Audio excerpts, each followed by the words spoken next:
ঠিক আছে, দাঁড়াও।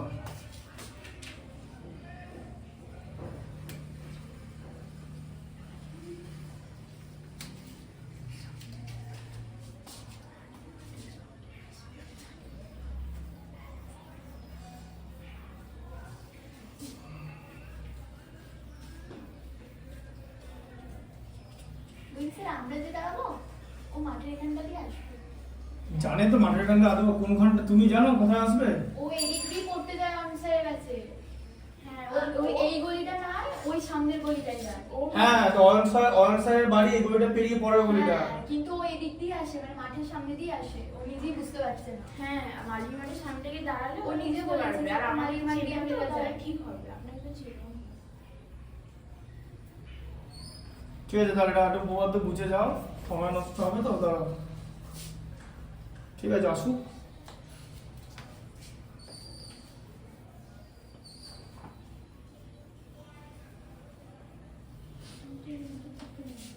তোমার কাছে এখন ফোন আছে নাকি? না, আমি ফোন করব আমার কাছে অন্বেষের কাছে আছে।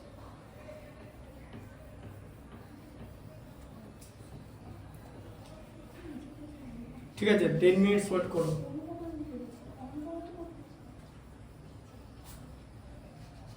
ঠিক আছে, 10 মিনিটস ওয়েট করো, দেখছি।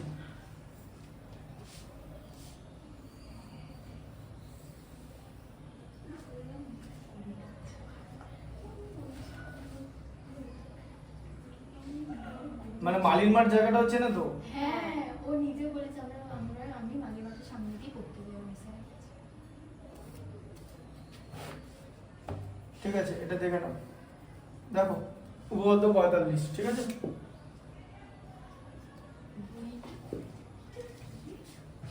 কি আছে পড়ো? দুটো ত্রিভুজ সদৃশকোণী হলেও অনুরূপ বাহুগুলোর অনুপাত সমান হবে। মানে অনুরূপ বাহুগুলোর অনুপাতও সমান হবে, তবে অনুরূপ বাহুগুলোর দেখো উপপাদ্যটা ভালো করে বোঝার চেষ্টা করো। উপপাদ্যটা বলেছে যদি দুটি ত্রিভুজ সদৃশকোণী হয় তাহলে অনুরূপ বাহুগুলোর অনুপাত সমান হবে। আবার বিপরীত উপপাদ্য কি? অনুরূপ বাহুগুলোর অনুপাত সমান হলে ত্রিভুজগুলো সদৃশকোণী হবে। এই হচ্ছে ব্যাপার। ঠিক আছে, এটা দেখতে হবে। দেখো এখানে ছবিতে কি কি নামকরণ করা আছে তোমার, এদিকে দাঁড়াচ্ছে, এই দেখেছো তো, এখানে 3টে ছবি দিয়েছে। এক সেকেন্ড দাঁড়াও। এবি কোথায় আছে? ABCDEF।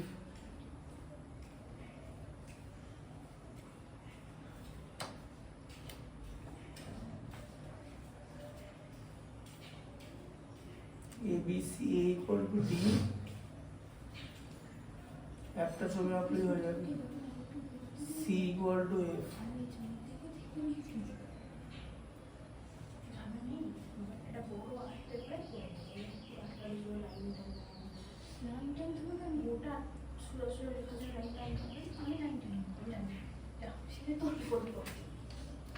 ঠিক আছে, দেখে নাও। দেখো একটা ত্রিভুজ হচ্ছে, এদিকে আঁকা আছে ABC,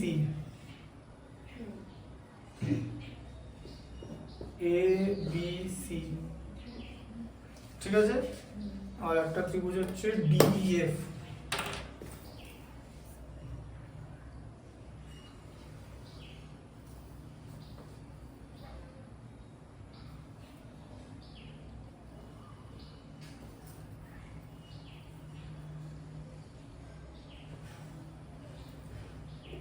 এখানে হচ্ছে তোমার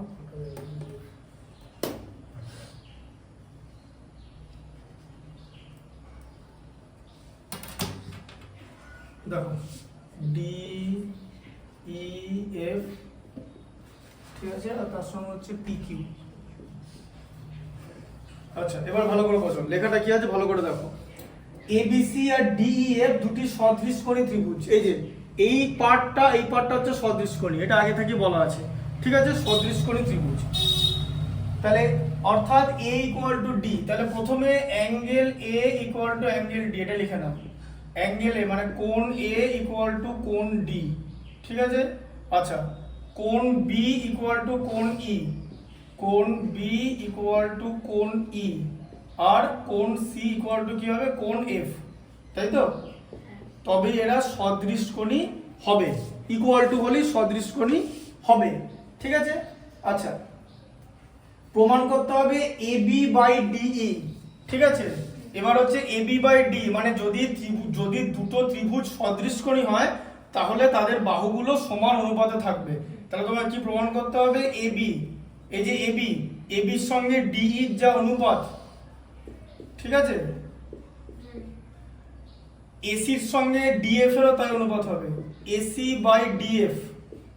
এই যে এসির সঙ্গে ডিএফ যাচ্ছে, তাই তো? আর বিসির সঙ্গে কে যাচ্ছে বলো তাহলে? বিসি বিসির সাথে পি ইএফ ইএফ এইটা, ঠিক আছে, বিসি বাই ইএফ, এটা একই অনুপাতে থাকবে, এটা তোমাকে প্রমাণ করতে হবে, ঠিক আছে। আচ্ছা, এবারে কি হচ্ছে যে অঙ্কন কি, যে ডিইএফ থেকে ডিইএফ মানে ডিইএফ থেকে এবি ওর এসি সমান করে, এই ছবি দুটো একসঙ্গে না করে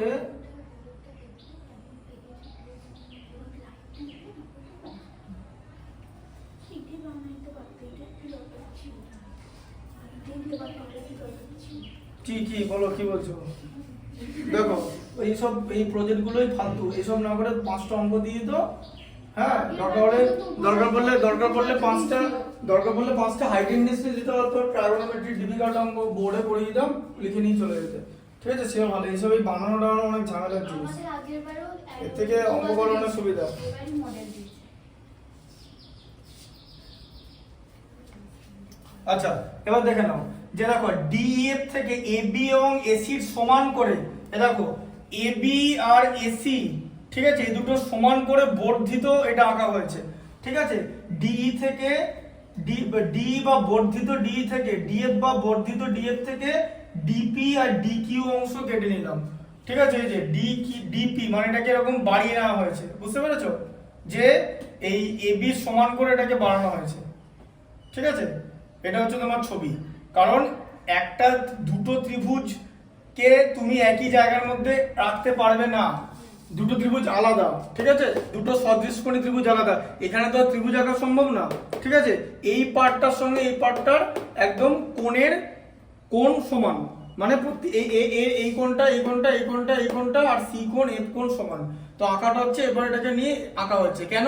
কারণ এটাকে আমি থেলসের উপপাদ্য এটাতে প্রুফ করব, ঠিক আছে। আচ্ছা, এবার দেখো তাহলে এবিসি আর ডিপিকিউ, ঠিক আছে, এবারে কি আসছে বলো? এবার দেখো এখানে তুমি দুটো ত্রিভুজ না, একটা হচ্ছে ত্রিভুজ এবিসি নেবে, আর এই ত্রিভুজটার নাম কি বলো? এই ত্রিভুজটার নাম ডিপিকিউ, তাই তো? এই যে এবিসি, বি কোণ পি কোণ, এদিকে সি কোণ কিউ কোণ, তাই এবিসি ডিপিকিউ, শীর্ষবিন্দুগুলো মেলাবে, ঠিক আছে। এর জায়গায় ডি আছে, তো বি এর জায়গায় পি আছে, আর সি এর জায়গায় কিউ আছে, তাই জন্য এর জায়গায় ডি, বি এর জায়গায় পি, সি এর জায়গায় কিউ। আচ্ছা, এই দুটো তোমার দুটো ত্রিভুজ, এর মধ্যে এবি ইকুয়াল টু ডিপি, ঠিক আছে। দেখো এবি ইকুয়াল টু ডিপি কেন হলো বলো, যেটা কোত্থেকে পেলাম? আমি আগেই বললাম যে এইটার সমান করে বলেছে এখান থেকে বাড়িয়ে এটাকে করতে, তাই তো অঙ্কনটা আছে যে এবির সমান করে ডিটাকে বাড়াতে হবে, মানে এবিটা যতটা হবে ই থেকে ততটাই করতে হবে, ঠিক আছে, বুঝতে পারলে? ঠিক আছে, বর্ধিত করা হলো, হ্যাঁ। তাহলে এবি ইকুয়াল টু ডিপি, তাহলে যে পুরো যে এবিটা এইটা যা আসছে এটা আসছে, ডিপিটা পুরোটা আসছে, এবি ইকুয়াল টু ডিপি। এখন বলবে যে ব্যাপার আছে, তুমি বলতে পারো যে বাহুগুলো সমান অনুপাতে থাকবে, মানে এবি আর ডি সমান অনুপাতে থাকবে, এর মানে এরকম না যে এবি আর ডি সমান সাইজের হবে, এখানে সাইজ না, এই দুটো। এবার এবি আর ডি এর মধ্যে কে বড় বলো, বলতে পারবে? বুদ্ধি করে বলো, এবি আর ডি এর মধ্যে কে বড়? না, এবি বড়, কারণ এবিটা নিয়ে পুরোটা এসছে, দেখো ভালো করে, এই পুরো ডিপিটা মানে এবি, এই যে এবি ইকুয়াল টু ডিপি, এই ডিপি তো ডি থেকে বড়, তো কারণ এতটা বাড়ি তো ডিপি, ই তো এখানে শেষ হয়ে যাচ্ছে। এই এবি আর ডি কিন্তু একই সাইজের না, কিন্তু একই রেশিওতে থাকবে, সমান সাইজের না কিন্তু সমান অনুপাতে থাকবে, মানে অনুপাত যেরকম হয়, যদি এটা 2 এর 5 হয় তাহলে ওগুলো সব 2 এর 5 হবে, বা 5 এর 2 হলে 5 এর 2 হবে, যেরকম অনুপাত মানে অনুপাত 5:2, তার মানে এরকম না যে 5 একক আর 2 একক, 10:4 মানে 10 আর 4 হতে পারে, 10 আর 4 এর অনুপাত করলে 5:2 বেরোবে, অনুপাত সমানুপাত্য করেছো, বুঝতে পারলে? আচ্ছা এবি ইকুয়াল টু ডিপি। আচ্ছা তারপরে দেখো কোণ এ ইকুয়াল টু কোণ ডি, কোণ এ ইকুয়াল টু কোণ ডি, ঠিক আছে? এই যে এ কোণ আর ডি কোণের মান একই, কারণ এখানে already A equal to D আমার এখানে নেওয়া হয়ে গেছে, ঠিক আছে?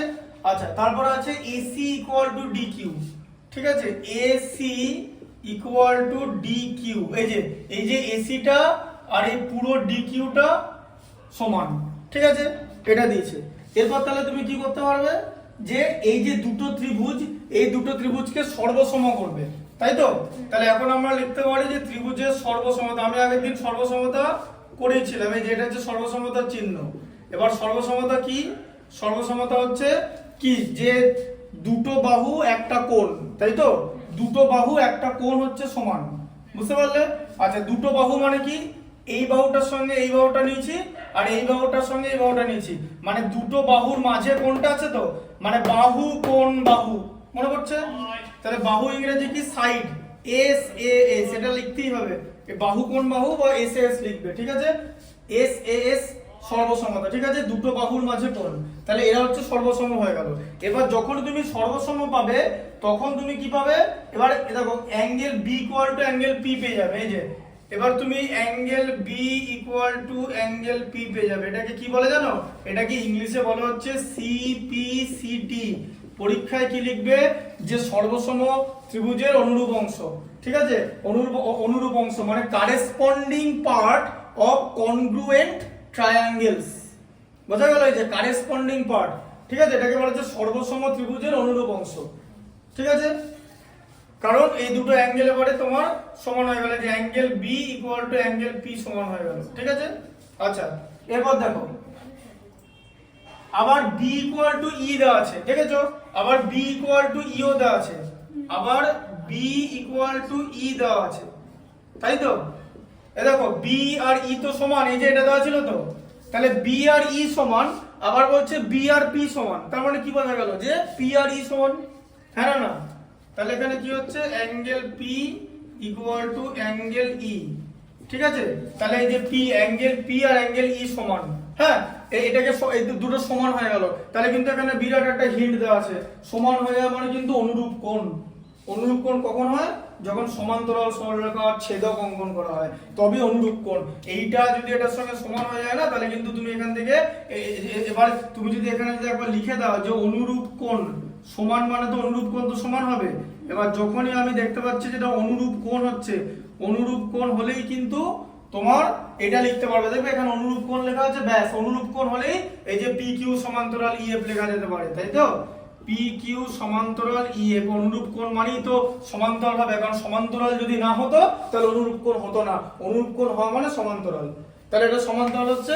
আর এই যে পিই, এটাকে লিখতে পারো দুটো কোণকে তো এই পি আর ই টাচ করেছে, এটাকে ছেদক বলে, ছেদক বা ভেদক, লিখতে পারো ইপি, ইপি মানে এই যে জায়গাটা ইপি, ঠিক আছে? ইপি ছেদক বা ভেদক, লিখতে পারো ট্রান্সভার্সাল,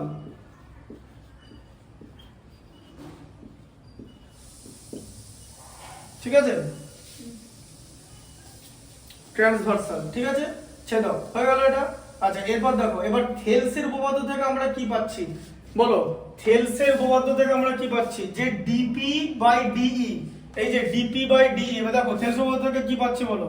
এই যে পুরোটার নাম ডিপি, আচ্ছা তাকে যদি আমি ডিই দিয়ে ভাগ করি, ডিপি বাই ডিই, তাই তো? এই পুরোটার নাম কি বলো? ডিকিউ, তাই তো? ডিটা উপরে আছে, তাহলে ডিএফ হবে। এটা হচ্ছে থেলসের উপপাদ্য থেকে আমরা পাচ্ছি, থেলস উপপাদ্য। বুঝতে পারলে কতটা তোমাকে লিখতে হবে, তার কারণ এটা একটা উপপাদ্য প্রমাণ করতে গিয়ে যদি অন্য কোনো উপপাদ্য থেকে কোনো জিনিস পাও, তখন সেটাকে তোমাকে মেনশন করতে হবে যে তুমি কোনখান থেকে পেলে, ওটা থেলসের উপপাদ্য থেকে পাওয়া যাচ্ছে, ঠিক আছে? DP by D equal to DQ by DF, ঠিক আছে? আবার দেখো এবারে এবি বাই ডিই হচ্ছে, এবার দেখো এবার একটা জিনিস বোঝার চেষ্টা করো, যে তাহলে এবারে এবি বাই, তোমাকে আলটিমেট কি প্রুফ করতে হবে, ঠিক আছে? তুমি এখানে কি লিখেছো, তুমি এখানে এবি ইকুয়াল টু ডিপি লিখে দিয়েছো তো, হ্যাঁ, ডিপির জায়গায় এবি লিখতে পারি? তাহলে দেখো এবি বাই ডিই লিখে দিয়েছো। আচ্ছা ঠিক আছে। আচ্ছা আবার ডিকিউ এর জায়গায় তুমি এসি লিখে দিয়েছো তো? হ্যাঁ, তাহলে ডিকিউ এর জায়গায় এসি লিখে দাও, এসি বাই ডিএফ। হ্যাঁ, এই দেখো এই দুখানা চলে গেল প্রমাণ। ঠিক আছে, বুঝতে পারলে?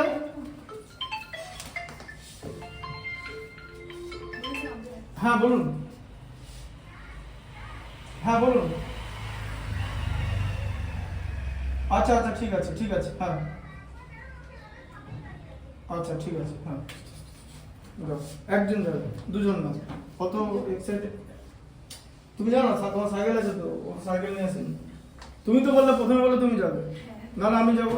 দেখো হ্যাঁ, স্যার কিন্তু মাঠে এখানে আসেনি। ও বললো ক্লাবের সামনে দেবে, যে ক্লাবটা এইটা, এই যে এইদিকে যে রাজনন্দিনী ক্লাবটা, যেখানে সেই সারাদিন মৎস্যব হয়, মৎস্যব মানে জানো তো, আড্ডা ফাড্ডা, যে ক্লাবটা, এই তো রাজনন্দিনী ক্লাবটা এটা। এই তো এদিক দিয়ে যাবে, এদিক দিয়ে, যে এদিক দিয়ে, এদিক দিয়ে গিয়ে ডান দিকে, ডান দিকে যে যে ক্লাবটা। হ্যাঁ তুমি তো ওকে চিনতে পারবে। ইন্টারাপশন হয়ে গেল পড়ানো, ঠিক আছে আসুক তো আবার পড়ানো।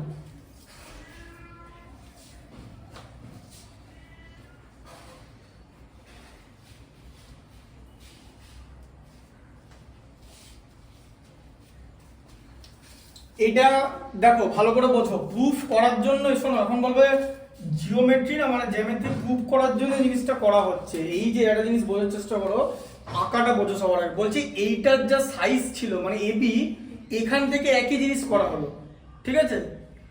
হ্যাঁ মানে ব্যাপারটা এরকম যে এই এবিটা হচ্ছে টোটাল এটা সমান, এইভাবে নেওয়া হলো। তার কারণ হচ্ছে এই ডিটা এবির থেকে ছোট, কিন্তু ডিই এবির থেকে ছোট হলো যখন অনুপাত করব, মানে ডিই এবির থেকে যেমন ছোট, এসির থেকেও ডিএফ তেমন ছোট, ওটাকে বলা হচ্ছে অনুপাত। ঠিক আছে, দিয়ে এবারে টোটাল এটাকে এই পুরোটা এবি নেওয়া হলো। এখন প্রশ্ন হচ্ছে কেন নেওয়া হলো? কারণ আমি তো থেলসের উপপাদ্য দিয়ে প্রুফ করব, তাহলে এই লাইনটা তো থেলসের উপপাদ্য থেকে আসবে, যে পুরো বড় লাইনটাকে যদি ডিই দিয়ে ডিভাইড করি। এখন বলবো যে কেন ডিই দিয়ে ডিভাইড করব? কারণ আমাকে তো প্রুফ এটা করতে বলেছে। জিওমেট্রি ভালো করে বোঝো, তোমাকে যে দিকটা প্রুফ করতে বলেছে সেটা করতে হবে। প্রুফে তো নিচে ডিই আছে, তাই নিচে ডিটা নিচে আসবে। ঠিক আছে, একটা সাইডে প্রুফ আমাদের হয়ে গেছে, মানে এই প্রুফটা হয়ে গেছে। এবারে তুমি যদি এই প্রুফটা করতে পারো তাহলে এটা ইকুয়াল হয়ে যাবে, বুঝতে পারলে? তো এই পর্যন্ত জিনিসটা এসে গেছে। ঠিক আছে, একটা দিক প্রুফ হয়ে গেছে। এবারে তোমাকে আবার কি করতে হবে, যে থেলসের উপপাদ্য থেকে তোমার বাকিটা আবার করতে হবে। ঠিক আছে, আবার তোমাকে থেলসের উপপাদ্যটার অ্যাপ্লিকেশন নিতে হবে, যেখানে নিচে ইএফ থাকবে। ঠিক আছে, মানে এইটা থাকবে, এইটা।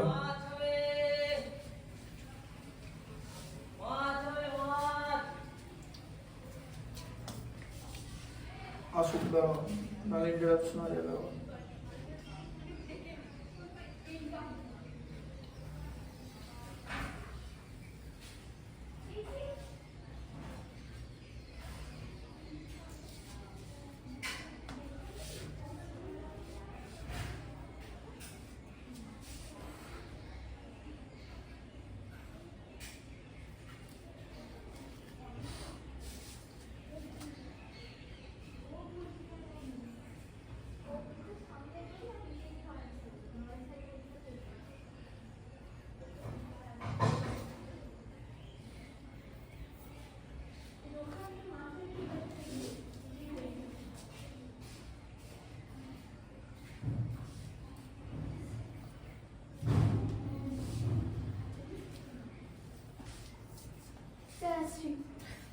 বসো, বসো।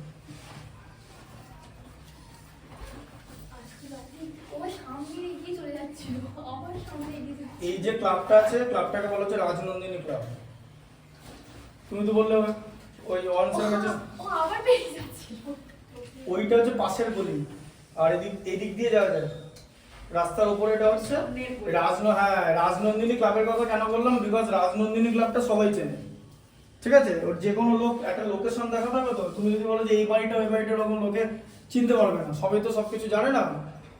মানে তুমি এখানে কাকে জিজ্ঞেস করছো দেখতে হবে, কিন্তু এরা সবাই রাজনন্দিনী ক্লাবের নাম জানে, ওয়েল নোন লোক। লোকালিটি, ঠিক আছে। আচ্ছা এরপর দেখো এই যে থেলসের দেখো এটা পড়িনি, দেখে না এটা দেখো, যেটা তোমাকে বলছিলাম যে এই ছবিটা কেন করলাম, প্রথমেই বলে দিয়েছে যে দেখো ডিপিটার এবিটা একই সাইজের, ঠিক আছে, বুঝতে পারলে।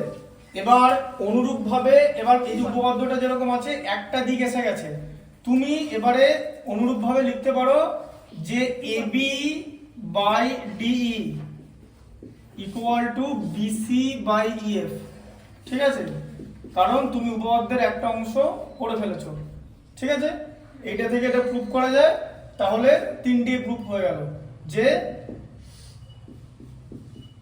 AB by DE equal to AC by DF equal to BC by EF, ঠিক আছে। দেখো যেটা বলছিলাম, ওকে যেটা বলছিলাম সেটা হচ্ছে উপপাদ্যটা কি করে প্রমাণ করবে, থেলসের উপপাদ্য সাহায্যে। তাহলে থেলসের উপপাদ্য আমরা কি নিই, যে তুমি এখান থেকে এই যে ছবিটা আঁকা আছে এখান থেকে তুমি কি কি সম্পর্ক পাবে বলো। এখান থেকে এরকম করা যায় তো, এই যে এরকম সম্পর্ক, যে ধরো ইএফটা পিকিউ এর যদি প্যারালাল হয়, তাই তো, যেটা থেলসের উপপাদ্য, তাই তো, যে কোন একটা বাহুর মানে তৃতীয় বাহুর সমান্তরাল সরলরেখা দ্বিতীয় বাহুকে মানে বাকি দুটো বাহুকে সমানুপাতে বিভক্ত করে, তাই তো। তাহলে সেখান থেকে তুমি এরকম পাবে, একটা তুমি ডিই মানে এই জায়গাটা বাই পিই বা equal to DF by F Q এরকম একটা পাবে, এইটা বাই এটা ইকুয়াল টু এটা বাই এটা, এটা একটা পেতে পারো। আচ্ছা আরেকটা কি পেতে পারো, পুরো এই জায়গাটা এই যে ডিপি, এই DP by DE equal to এই পুরোটা হচ্ছে ডি কিউ বাই এই জায়গাটা ডিএফ, এটা পেতে পারো তো। এখানটা ভালো করে দেখো, এদিকে দেখো, এই যে এই পুরো বাহুটা হচ্ছে ডিপি বাই ডিই মানে এই পার্টটা, এই পুরো বাহুটাকে এটা দিয়ে ভাগ ইকুয়াল টু পুরো বাহুটাকে ওপরেরটা দিয়ে ভাগ, ঠিক আছে। এখন প্রশ্ন হচ্ছে যে কেন নিচে এগুলো ডিই আর ডিএফ কে কেন নিচে রাখলাম, কেন নিচে রাখলাম, কারণ তোমাকে তো প্রুফ করতে বলেছে নিচে, দেখো এই যে ডি আর ডিএফ তো নিচে আছে, তো এই কারণে তুমি এটা থেকে তো এটাই পাবে। তাহলে এবার এর মধ্যে আমরা এটাকে নিলাম, ঠিক আছে, তার কারণ পিটাকে নেওয়ার দরকার নেই, কারণ এখানে পিটা নিচে আছে। এখন যদি জিজ্ঞেস করো কেন এটাকে নিলেন না, কেন এটাকে নিলাম, এখানে নিচে পি আছে, তো তোমার নিচে কি থাকার কথা, তোমার নিচে ডি থাকার কথা তো। তাহলে দুটো সম্পর্কের মধ্যে বুঝতে পারছো কোনটাকে ব্যবহার করতে হবে, যে তোমার দুটো সম্পর্ক তো তুমি নিয়ে আসতে পারো, এদের মধ্যে একটাকে কেন ক্যান্সেল করবো বুঝতে পারছো, সব লজিকে। তার কারণ হচ্ছে এটা এই সম্পর্কটাকে যদি প্রথম সম্পর্কটাকে যদি নিই তাহলে নিচে পিই আসছে, যেটা আমার দরকার নেই, যেটা আমাকে লাগতে হবে মানে যেটা আমার লাগবে ডিই, তাই এখানে নিচে ডিটা যেটা এই সম্পর্কের নিচে ডি আছে এটা ইউজ হচ্ছে। এবার এটা ইউজ করার জন্য কি করব, এই পুরো এবিটাকে ডিপি সমান করে দেবো, এটাই তো লেখা হয়েছে, এটাই তো অঙ্কন আছে যে এবিটাকে ডিপি সমান করে দাও। এবার এবি যদি ডিপি সমান হবে এসিটাও ডিকিউ সমান হয়ে যাবে, ঠিক আছে, বুঝতে পারলে, হ্যাঁ, যে এসিটাও ডিকিউ সমান হয়ে যাবে। তাহলে এই যে ত্রিভুজ দুটো আর এ ইকুয়াল টু ডি এরা সমান সমান কোণ, কারণ এবার এ ইকুয়াল টু ডিটা কিন্তু প্রথমেই তোমার লেখা আছে।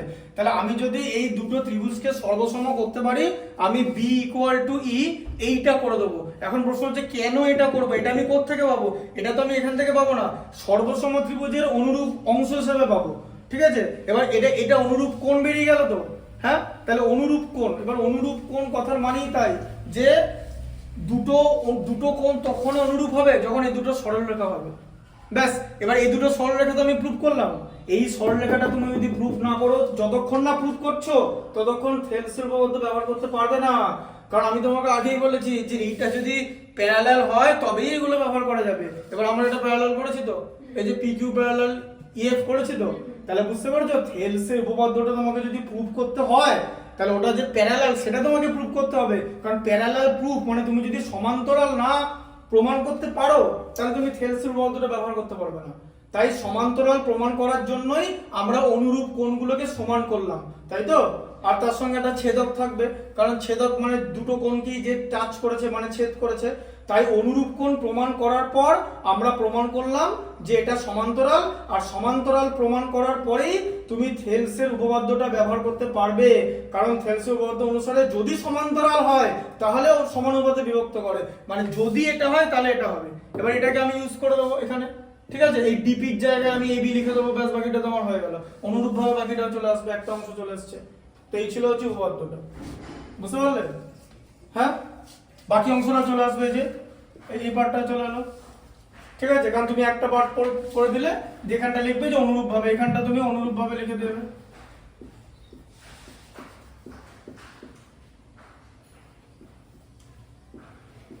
বারবার বলছি, ভালো করে ব্যাপারটা ব্যাক ক্যালকুলেশনটা বুঝতে হবে যখন কোনো একটা উপপাদ্য তুমি প্রুভ করবে, যে কেন জিনিসটা করছি। এর মধ্যে কিন্তু একটা লজিক আছে। জ্যামিতি বোঝা কিন্তু খুব ডিফিকাল্ট এইদিকে, কারণ লোকে লজিকটা বুঝতে পারে না। লোকে মনে করে যে এটার পর এটা হয়, কেন হয় জানতে হবে, কি হয় বুঝলে হবে না। কি হয় সেটা তো লিখে দিলাম, কেন হয় সেটা বুঝতে হবে। ঠিক আছে, কেনর কারণটা বুঝলে কি হয় তুমি বইয়ের মধ্যে দেখতে হবে। কি হয়, কি হয় জানো তো, কি হয় এটা হচ্ছে সলিউশনে দেওয়া থাকে, মানে সমাধানে। আর কেন হয় সেটা শিখতে হবে। তাই জন্য অঙ্কের সলিউশন দেওয়া থাকলে যে অঙ্ক করতে পারে তার কোনো মানে নেই। এরকম অনেক অঙ্কের সলিউশন দেওয়া আছে, মাথাতেই ঢুকবে না। তুমি যখন জিজ্ঞেস করেছো প্লেন কি করে হলে, সেটা গুগলে দেওয়া আছে, তুমি বুঝতে পারবে? MG cos theta, MG sine theta, direction cosine, এগুলো বুঝতে পারবে না। মানে আমাদের প্রজেক্টাইল মোশন, মানে পাথর ওপরে যখন ঢিল ছোড়া, যে পাথর ছুটছি সেটাই করতে অবস্থা খারাপ হয়ে যাচ্ছে বুঝতে অঙ্কটা। তাহলে প্লেন কিরকম করে ওরা, তাহলে বুঝতে পেরেছো ব্যাপারটা? তাই সমাধান থাকলে তুমি বুঝতে পারবে, তার কোনো মানে নেই। সমাধান মানে কি হচ্ছে তোমাকে, তুমি তখনই বুঝতে পারবে যদি বুঝতে পারো কেন হচ্ছে। আমি কেনর কারণটা বললাম, বোঝা গেল জিনিসটা? ঠিক আছে, আচ্ছা এই উপপাদ্যটা দাগ দিয়ে নাও।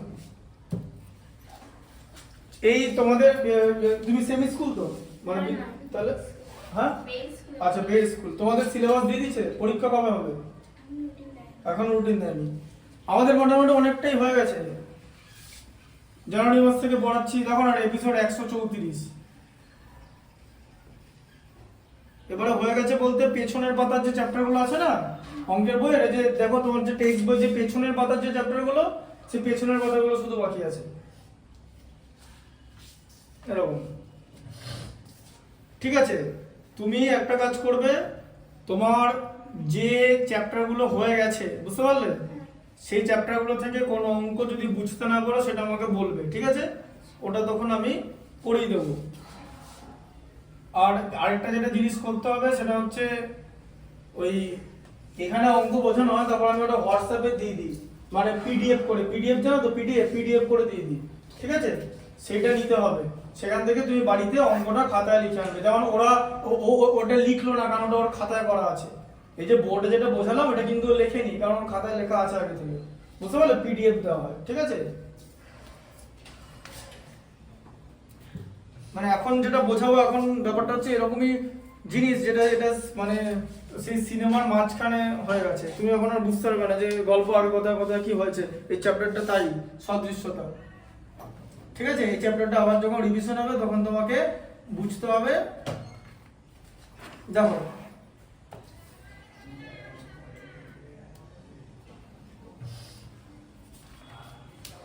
আচ্ছা, এরপরে দেখো একটা জিনিস ভালো করে বোঝো।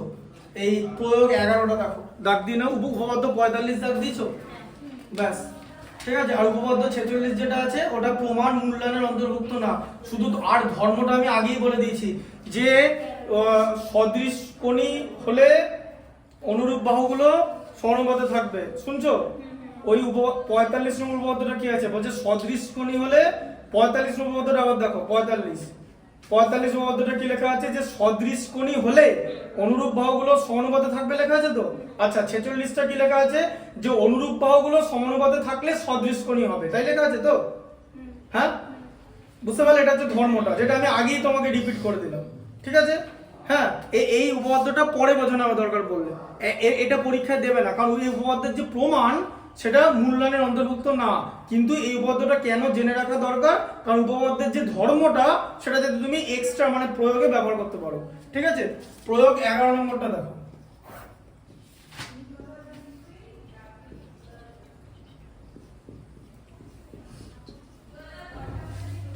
তোমাদের এবারে সিলেবাসে কি আছে, ওই সম্পাদ্য যে চ্যাপ্টারটা আছে, আগের কথা দেখো, সম্পাদ্য চ্যাপ্টারটা বার করো। সম্পাদ্য চ্যাপ্টারটা পরের দিন, সম্পাদ্য পরের দিন করাবো নাকি না, পরের দিন এটা করিনি, যতটা হবে বুধবার সম্পাদ্যটা তাহলে শুরু করবো, ঠিক আছে?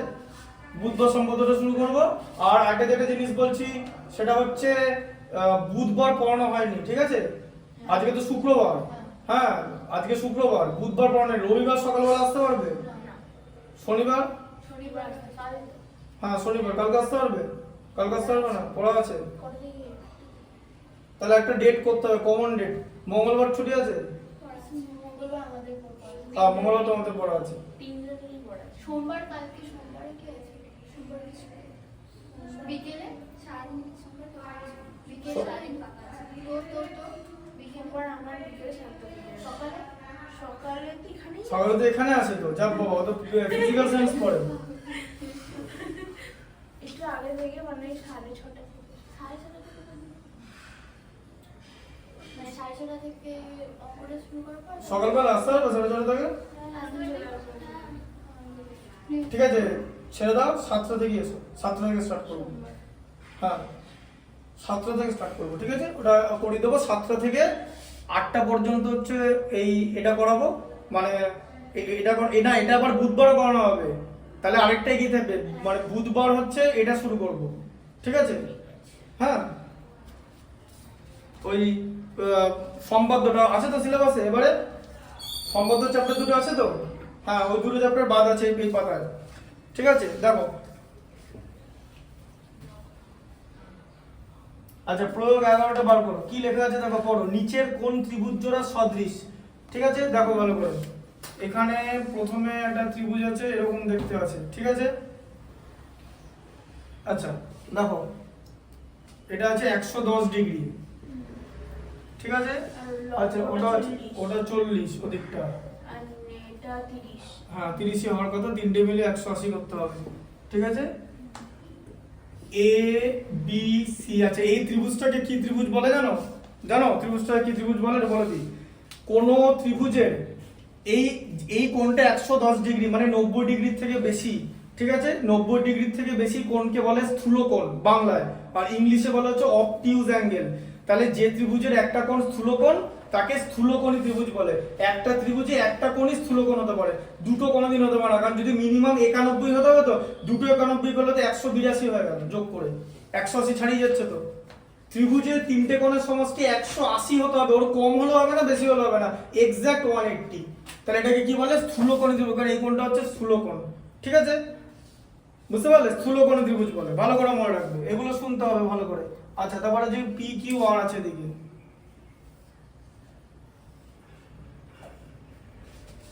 এটাও 110 ডিগ্রি আছে, ঠিক আছে, এটা 110 ডিগ্রি লিখে নাও, যেরকম আছে ছবিটা সোজা হয়ে গেছে, এটা স্থূলকোণী হবে।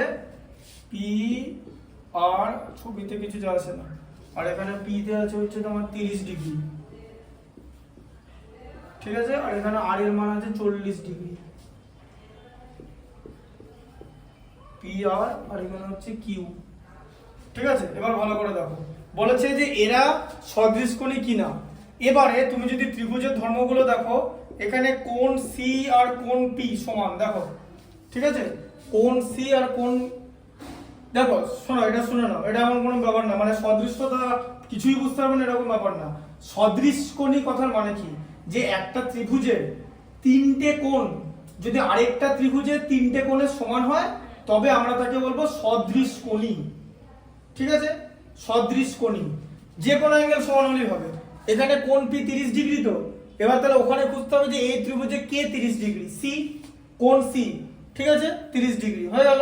আচ্ছা এবারে বলো কোণ আর ইকুয়াল টু তাহলে কত হবে? কোণ আর ইকুয়াল টু কোণ কি হবে? কোণ আর এর সঙ্গে কে সমান আছে ওই ত্রিভুজের? বলো আর এর সঙ্গে কে সমান আছে? আর এর ওই তো বি, হ্যাঁ 110 ডিগ্রি, কোণ বি, ঠিক আছে। আচ্ছা আর তোমার এখানে কিউ এর সঙ্গে সমান আছে হচ্ছে কোণ এ, বোঝা গেল? তাহলে এই একটা ত্রিভুজের তিনটে কোণ, একটা ত্রিভুজ তিনটে কোণের সমান, ঠিক আছে, তাহলে এটা হচ্ছে সদৃশকোণী ত্রিভুজ, বুঝতে পারলে? এটাই তোমাকে বার করতে দিচ্ছে কোণ জোড়া, তাহলে এখানে ত্রিভুজ জোড়া সদৃশ। এবার তোমাকে লিখতে হবে যে ত্রিভুজ এ বি সি, এই যে সদৃশ ত্রিভুজ, এদিকে এবিসি লিখেছো তো, ঠিক আছে, এর সঙ্গে কে সমান আছে? এবিসির সঙ্গে তোমাকে লিখতে হবে কিউ আর পি। এখন বলে যে যদি এই যে আবার একই জিনিস বলে দিচ্ছি, ভার্টেক্স মানে শীর্ষবিন্দু, তুমি যদি পি কিউ আর লিখে দাও কেটে দেবে। কেন কাটবে? কারণ এর সঙ্গে কে সমান আছে? এর সাথে হ্যাঁ। তিরিশের সাথে ইউ। কিউ সমান আছে তো, ব্যাস কিউটা ওদিকে লেখো ফার্স্টে। বুঝতে পারলে? যার সঙ্গে যে সমান আছে নাম লিখতে হবে। এই ত্রিভুজটার নাম PQ1 নয়, কিন্তু এই ত্রিভুজটার নাম এখন এখানে এই অঙ্ক অনুযায়ী যে যে যার সঙ্গে মিল থাকবে, এর সঙ্গে মিল আছে কিউ এর, বলো বি এর সঙ্গে কার মিল আছে বলো, এখানে ছবি দেখো, বোর্ডে দেখো, বি এর সঙ্গে কার মিল আছে বলো, আর আছে তো, ব্যাস কিউ এর পর আর লিখবে। এবার কিউ এর পর আর লিখলে পরে অটোমেটিক্যালি পি তো থাকবে, আর তো কিছু করার নেই। আর এটা হচ্ছে সদৃশের সদৃশতার সাইন, ঠিক আছে? সর্বসম হচ্ছে এরকম সমান করে তার উপর এরকম, আর এখানে সমানটা থাকবে না, শুধু এই জিনিসটা থাকবে। ঢুকলো মাথায়? এই জায়গাটা বুঝতে পারলে? তাহলে পি কিউ আর লেখা যাবে না কিন্তু, এটা আমি তোমাকে সর্বসমতাতে আগেই বলেছি। আচ্ছা, তারপরে বি এ কি আছে দেখো, এটা নাম্বার 1 হলো, এই প্রয়োগগুলো ইম্পর্টেন্ট, এই প্রয়োগগুলো দিয়ে যায়। আচ্ছা, এখানে কি বি এ কি আছে, এ বি সি আছে, দেখো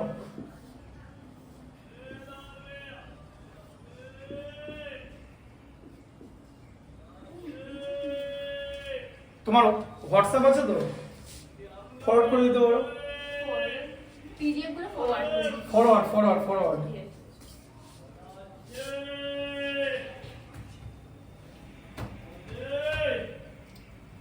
আচ্ছা, হ্যাঁ, এবিসি আর এদিকে আছে হচ্ছে, এটা হচ্ছে 8 আছে 6 আছে, দেখো 8 আর এটা 6, ঠিক আছে? আচ্ছা, এখানে 90 ডিগ্রি অ্যাঙ্গেল আছে, আর তার সঙ্গে এদিকে কি আছে, PQ1, এই যে PQR, ঠিক আছে? এবার এটা আছে হচ্ছে PQ কত আছে, 4 আর 3। আচ্ছা, এবার দেখো ভালো করে বোঝো, যে তুমি একটা জিনিস ভালো করে দেখো, যে এরা সদৃশ কি করে বুঝবে? তাহলে কোনগুলো তো আমি জানি না, কোনগুলোতে এখানে একটা 90 আছে বুঝতে পারছি, এবার এগুলো 45 কিনা আমি কিন্তু জানি না। তাহলে এখানে যে কোণ দেওয়া ছিল, সেই কোণের ধর্মতে তুমি তো পারবে না। তুমি শুধু একটুখানি জানো যে এটা 90 এটা 90, কিন্তু এই বাকি দুটো তো জানো না কোনটা কি, আলাদা তো হতে পারে। এখানে তো কোণগুলো দেওয়া ছিল, হ্যাঁ? তাহলে কোণের ধর্ম তো হবে না, তো এটাই অঙ্কটা দেখে বুঝতে হবে। এই জায়গাটাই বারবার একটা স্টুডেন্টকে বলি যে কোণটা বুঝতে হবে, কেন করছি বুঝতে। তোমার তো এখানে কোণ নেই, তুমি ওখানে কি তিনটে কোণ দেখে বুঝতে পেরেছো যে এদিকের সঙ্গে এদিকে সমান আছে, সদৃশ কোণই লিখে দিয়েছো, ঠিক আছে? কিন্তু এই ত্রিভুজ দুটো যে সদৃশ বা সদৃশ নয়, সেটা বোঝার জন্য তোমাকে তো কোণ দেওয়া নাই। তাহলে তোমাকে কি করতে হবে, কোণ না থাকলে আমরা কিসের ধর্ম ব্যবহার করবো, বাহু, আর তো কিছু নয় ত্রিভুজে কোণ আর বাহু ছাড়া, ব্যাস। এবার ভালো করে বোঝো, এটা সমকোণী ত্রিভুজ তো, তাহলে এটাকে অতিভুজ বলে, তো অতিভুজটা কত হবে, অতিভুজটা এসি তো, হ্যাঁ? শোনো, পিথাগোরাসের উপপাদ্য নাম শুনেছো, যে সমকোণী ত্রিভুজের সমকোণের বিপরীত বাহুকে অতিভুজ বলে, অতিভুজের স্কয়ার বাকি দুটো বাহুর বর্গের সমষ্টি, মানে এসি স্কয়ার, ঠিক আছে? এই যে এসি স্কয়ার লিখলাম, এই বাহুটার নাম কি বলো? আচ্ছা, হ্যাঁ, এবি স্কয়ার। নিচের বাহুটার নাম কি? হ্যাঁ, বিসি স্কয়ার। বোঝা গেল? এইটা হচ্ছে সম্পর্ক, ঠিক আছে? বুঝতে পারলে কনসেপ্টটা? হ্যাঁ। আচ্ছা, তাহলে এবি স্কয়ার কত বলো, এবির ভ্যালু কত দেওয়া আছে, তাহলে 8 স্কয়ার প্লাস এখানে 6 স্কয়ার, তাহলে 8 এর স্কয়ার কত বলো, 8 * 8 কত, 64, 6 6 36, মানে হচ্ছে 100 যোগ করলে, তাই তো? তাহলে এসি কত হবে, 10। এসি হচ্ছে 10, মানে √100, মানে এসি হচ্ছে 10। আচ্ছা, ঠিক আছে, এটা 10 হয়ে গেল। আবার এখানটা দেখো, P R square equal to কি হয় বলো, এই পি আর তো অতিভুজ, এই যে সমকোণী ত্রিভুজের সমকোণের বিপরীত বাহুকে অতিভুজ বলে, তাহলে এটা হচ্ছে P Q square plus Q R square হবে তো। পি কিউ এর ভ্যালু কত, 4 square, r square plus 3 square. হ্যাঁ, তাহলে কত হচ্ছে 16 প্লাস 9 মানে 25, ঠিক আছে? আচ্ছা, তাহলে পি আর কত হবে, তাহলে পি আর √25 মানে 5। আচ্ছা, 5। এবার তুমি একটা ভালো জিনিস খেয়াল করে দেখো, আমি বলেছিলাম কোণ পাবে না, তাহলে বাহুগুলোর অনুপাত নিয়ে দেখো, এবি, দেখো AB by Q R, AB by P Q, AB by P Q আছে, ঠিক আছে? আচ্ছা, এবি বাই পি কিউ কত হচ্ছে বলো, 8/4 হচ্ছে তো, হ্যাঁ? পি কিউ 4 তো, এই যে এটা 8 এটা 4। আচ্ছা, আবার এখানে সমান করো BC, BC by Q R নাও, বিসি কত, 6/3, ঠিক আছে? এসি বাই কি নিয়ে বলো, PR, AC by PR equal to কত, 10/5, সব ভ্যালু 2 বেরোলো, সদৃশ কোণী হয়ে গেল। অনুপাতটা সমান হবে না, যেটা একটু উপপাদ্যটা প্রুভ করলাম, ওটাই তো উপপাদ্যটা প্রুভ করলাম। ঠিক আছে, যে এটাই তো উপপাদ্যটা আমাদের ছিল, হ্যাঁ না না? কি উপপাদ্যটা এটাই ছিল তো? বুঝতে পারলে কনসেপ্টটা? যে যে বাহুগুলো যদি সমানুপাতে বিভক্ত করে তাহলে ত্রিভুজটা মানে অনুরূপ বাহুগুলোর অনুপাত সমান হবে। ঠিক আছে, আচ্ছা এটা তাহলে সদৃশকোণ হয়ে গেল। আচ্ছা পরেরটা দেখো,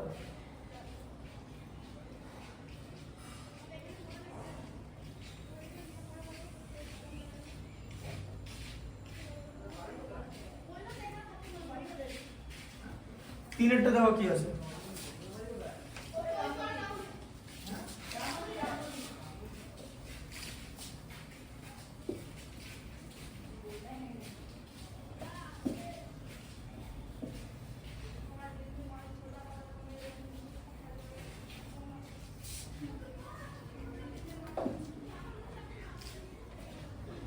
দেখো 3 নম্বরটা দেখো, 3 নম্বরে কি আছে দেখো, কি লেখা আছে তোমার এবিসি।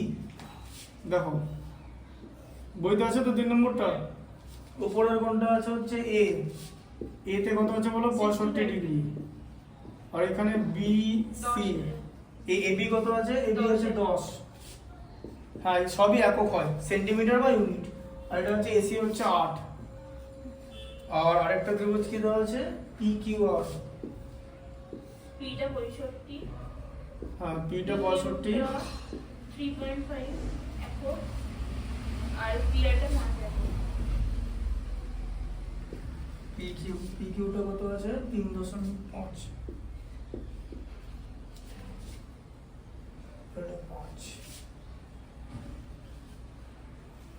ঠিক আছে, এইটা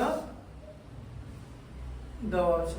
ঠিক আছে, আচ্ছা এবার দেখো তাহলে এখানে অনুপাতগুলো তোমাকে বার করতে হবে, যেটা 10 এটা 5। তাহলে এবার কিরকম করে বার করে বলো, যে এখানে এবি, এবার অনুপাতটা বার করতে হবে, অনুপাতটা না মিললে কিন্তু হবে না। ঠিক আছে, এবার এখানে যেটা ব্যাপার সেটা পি আর হচ্ছে, এবার দেখো এই যে ভালো করে বোঝো, এই 65 ডিগ্রি কোণটাকে কেন্দ্র করে দুখানা বাহু আছে, একটা এবি আর একটা এসি।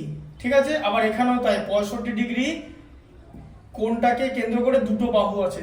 তার মানে কোন রকম ভাবে আমাকে দেখতে হবে যে ধরো ধরো A B, A B by P Q যদি আমি নিয়ে দেখি কত হয় বলো। বল এখন যদি জিজ্ঞেস করো অঙ্কটা আমি শুরু করবো কি করে, অঙ্কটা শুরু করবে দুটোতেই 65 ডিগ্রি কমন কোণ আছে, বাকি কোণগুলোর মাপ তুমি জানো না, বুঝতে পারলে হবে না, এখানে দেওয়া নেই মানে তুমি জানো না। তাহলে এই এই এই কোণটাকে কেন্দ্র করে দুটো বাহু আছে, তো আমি যদি কোনো রকম ভাবে এদের অনুপাতে মিল না পাই তাহলে সদৃশকোণী হবে না। ঠিক আছে, সোজা ব্যাপার। হ্যাঁ তাহলে আবার এবি, এবি যখন নেবো এবির সঙ্গে প্রথমে পি কিউ করে দেখি, 10/3.5 হচ্ছে। ঠিক আছে, আর এসির সঙ্গে যদি আমি পি আর বানিয়ে দেখি তোমার 8/5 হচ্ছে। ঠিক আছে, হ্যাঁ এবারে 8/5 হলে তোমার তার 8/5 আর 10/3.5 এটা কি এক হবে? না, এই অনুপাতগুলো এক না, মানে এই ভগ্নাংশটা এক না, কিন্তু আমি কি করে বুঝবো? এই ভগ্নাংশটা তোমার এক না, 10 কে 3.5 দিয়ে ভাগ করলে তিনের কাছাকাছি, মানে অন্তত কিছু না হলে 2 ছাড়িয়ে যাবে, তাই না? মানে মোটামুটি কি বলবো, মানে 2 প্লাস হয়ে যাবে, তাই তো? 2 এর বেশি হয়ে যাবে তো, কারণ 3.5 কে 2 দিয়ে গুণ করলে 7 হয়। তো আমি অত কিছু করার সময় নেই আমার কাছে, আমাকে চোখে দেখে বুঝতে হবে, এটা 2 প্লাস হয়ে যাবে তো। 3.5 মানে 2 দিয়ে গুণ করলে কত 7, তো আর উপরে 10 লেখা আছে, মানে 2 এর বেশি হবে তো। 5 কে 2 দিয়ে গুণ করলে তো 10 হওয়ার কথা, তাহলে এখানে 10 এর বেশি হওয়ার কথা তো একটা জিনিস মোটামুটি, এখানে আছে কি? তাহলে এই অনুপাতটা মিললো না, এই অনুপাতটা চলে গেল, একটা চান্স গেল। আচ্ছা এবার আমি কি করতে পারি, এবার তুমি একটা জিনিস করতে পারো যে এবি বাই পি আর করতে পারো, যে যাও এবি বাই পি আর করে দেখো, এই যে এবি বাই পি আর, এই তুমি এই দুটো বাহুকেই নিয়ে করতে হবে, অন্য কিছু পাবে না কিন্তু, কারণ এই বাহু দুটোর মধ্যে সমান কোণ আছে, বোঝা গেল? এবার AB by P R, AB by P R করে দেখো, এবি কত বলো 10, আর পি আর কত, পি আর হচ্ছে 5, তাহলে 10 কে 5 দিয়ে ভাগ করে তো 2 হচ্ছে, তাহলে বাকি 8 আর 3.5 আছে। তো এবার তুমি যদি এসি বাই পি কিউ করো, ঠিক আছে, এ তেল বর্নিস কিন্তু বলছি তেল ভরতে হবে তো, এখনই ভরে না যা। দেখে নিস তো। ঠিক আছে, এবার তুমি যদি এখানে 8 কে 3.5 দিয়ে ভাগ করো তাহলে তো তোমার 2 এর বেশি চলে আসছে না, এই যে, কারণ আবার তো 3.5 কে 2 দিয়ে গুণ করলে তো 7 হয়, 2 এর বেশি আসবে তো, 2 তো আসবে না এক্স্যাক্টলি, তাহলে মিলছে না, কিছু করার নেই তোমার। ঠিক আছে, এটা সদৃশকোণী হবে না, তাই তো, কারণ এখানে বাহুগুলোর অনুপাত মিলছে না, ওই আগেরটা মিলে গেছিল, বোঝা গেল, এটা তাহলে সদৃশকোণী হবে না। এটা নিজে করতে দেওয়া আছে, দেখেছো ভালো করে, হ্যাঁ 3 আর 4টা নিজে করতে বলেছে। ঠিক আছে,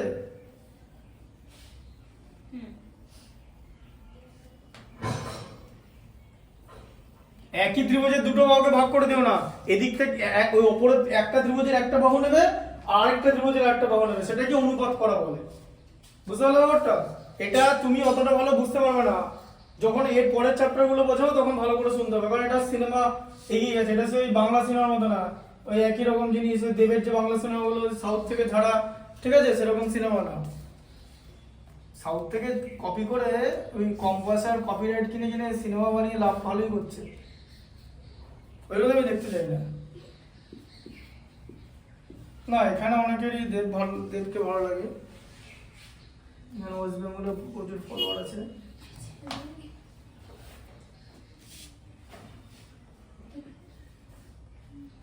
না তোমাদের যা এজ গ্রুপ তোমাদের ভালো লাগতেই পারে, তার কারণ হচ্ছে একটা ম্যাচুরিটির ব্যাপার আছে, তুমি যখন আমার বয়সে আসবে তখন তোমাকে টাকা দিলেও তুমি দেবে সিনেমা দেখতে যাবে না, এটা হচ্ছে ব্যাপার।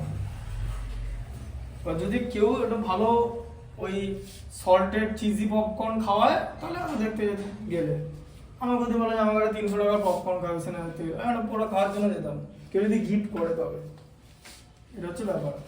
সিনেমার ওরকমই অবস্থা। দেখো 70, 50, এটা কি হয় বলো দেখি, এটা বুদ্ধি করে বলতে পারবে না? P Q R, P Q R, এটা 70ই আছে আর এখানে আছে হচ্ছে 60, 60 পি কিউ কিউ আর, কি হবে সদৃশকোণী হবে? অ্যাঙ্গেল গুলো দাঁড়া, উপরে দুটো এপি সমান হবে আর হ্যাঁ? সিকিউ তো সমান হচ্ছে না।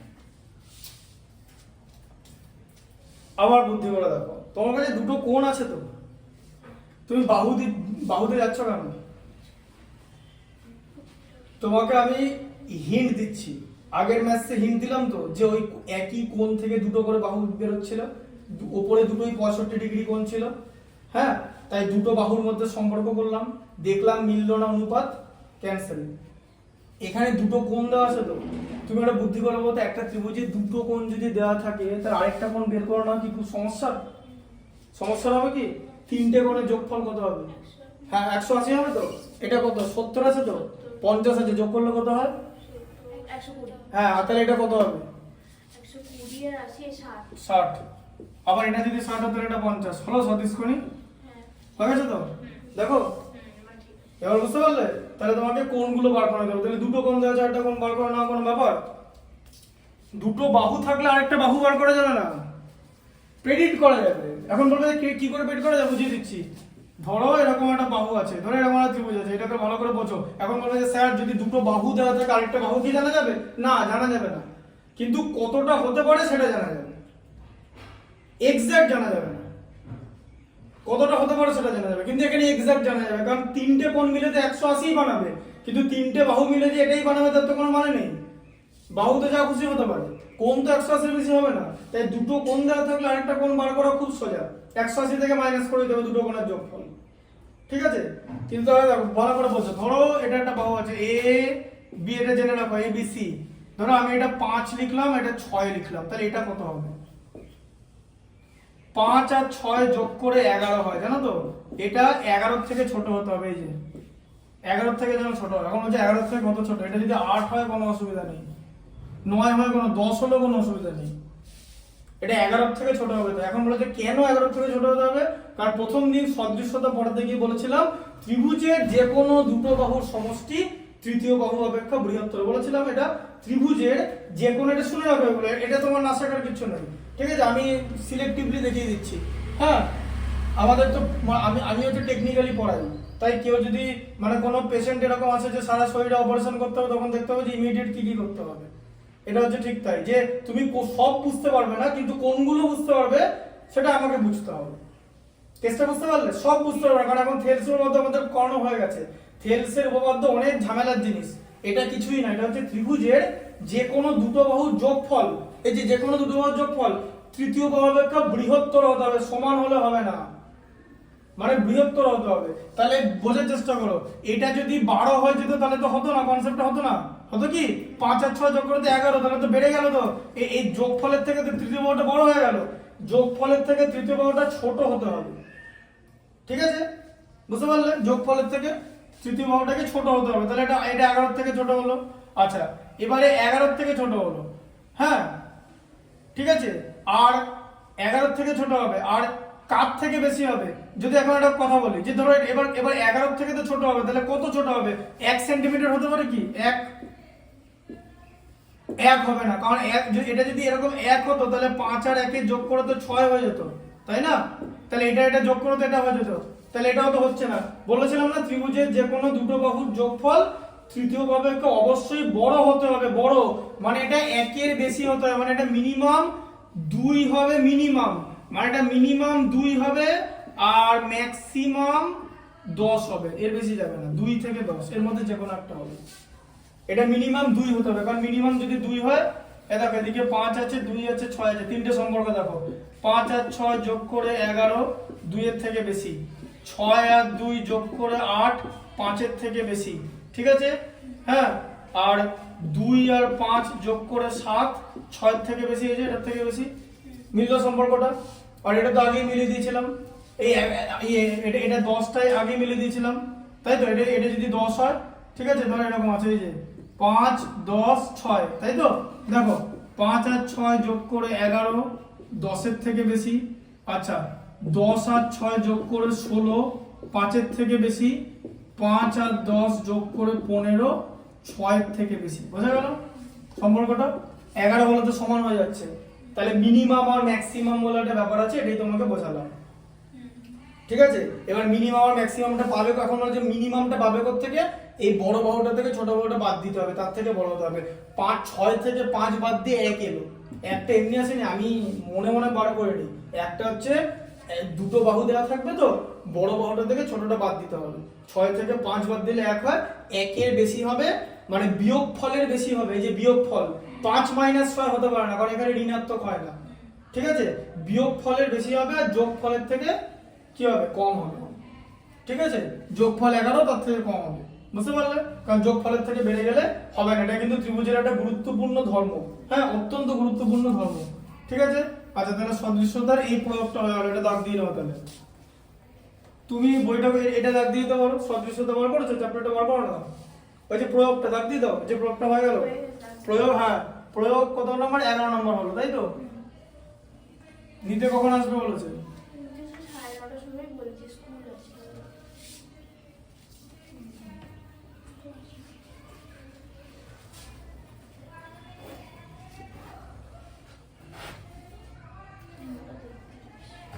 নটা 33, এটা মনে হচ্ছে আজকে হবে না, তো এখানে একটা কনসেপ্ট আছে, ঠিক আছে?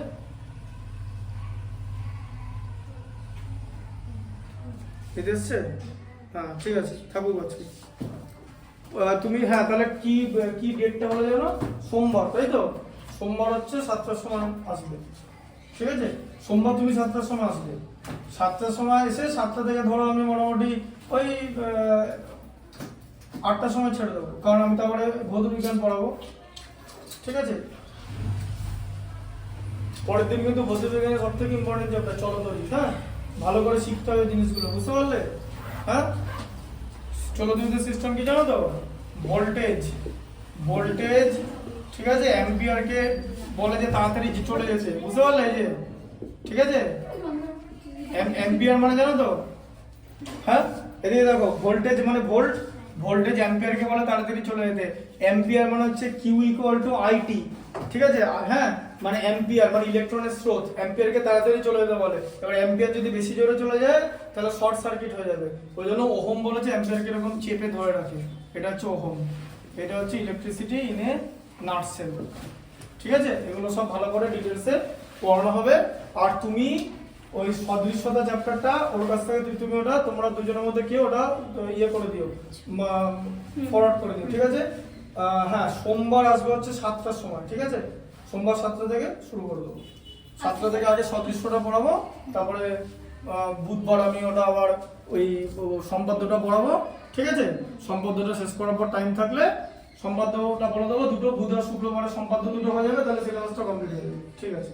যাও।